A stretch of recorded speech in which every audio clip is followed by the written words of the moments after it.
بعد هذه شنو يعني احنا يعني كأمة إسلامية ايش راح نستفيد؟ أقول لك نستفيد أن الشيعة بزعمهم أنهم عقيدة جعفرية ينتمون إلى جعفر الصادق، نستفيد أن نبين للناس أن هذه العقيدة لا تنتمي إلى جعفر الصادق أبدا طرفة عين، وأنها عقيدة مكذوبة على جعفر الصادق ليست صحيحة. فهذه أكبر فائدة أن نثبت للعالم أجمع أن معتقد الشيعة من القرآن اللي عند المهدي، من متعة، من لطم وتطبير، كل هذه عقائد زائفة ليس لها أصل في الدين الإسلامي. بالنهاية مثل ما قال الأخ واحد بالتعليقات إنه الشيعة غير مسلمين مثلا يعني. لا أنا ما نكفر أحد، إحنا والعياذ بالله ما نكفر أحد. الأشخاص طيب. عقيدة، بص اسمعني لو سمحت، إحنا عندنا، أنت الآن مثلا عندنا عقائد شيعية، عقيدة بتقول أن قرآن الشيعي الآن مع المهدي في السرداب. الآن أنت تعتقد بهذه العقيدة؟ لا احنا عندنا القرآن جاي طيب نقرأ به. جميل. الذي يعتقد أن القرآن اللي معنا الآن محرف والقرآن الصحيح عند المهدي في السرداب،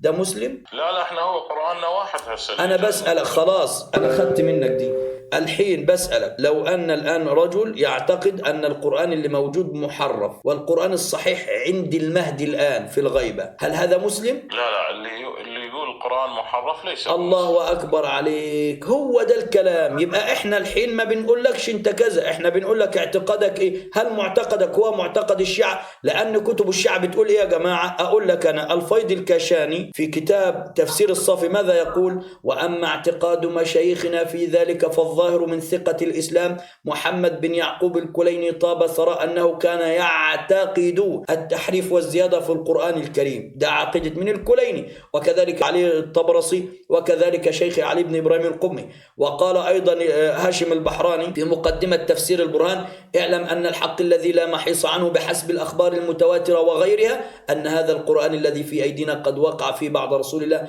شيء من التغييرات وأسقط الذين جمعوه بعده كثيرا من الكلمات والآيات، وأن القرآن المحفوظ لما جمعه عليه أعطاه إلى المهدي. وروايات الشيعة متظافرة أن علي عرض القرآن على الصحابة فلم يقبلوا فقال والله لا ترونه إلى أن يظهر القائم. فمن يعتقد بهذه العقيدة كيف يكون مسلم؟ وانت اعترفت أنه ليس بمسلم. إذا ليست الشيعة على حد سواء في المعتقد.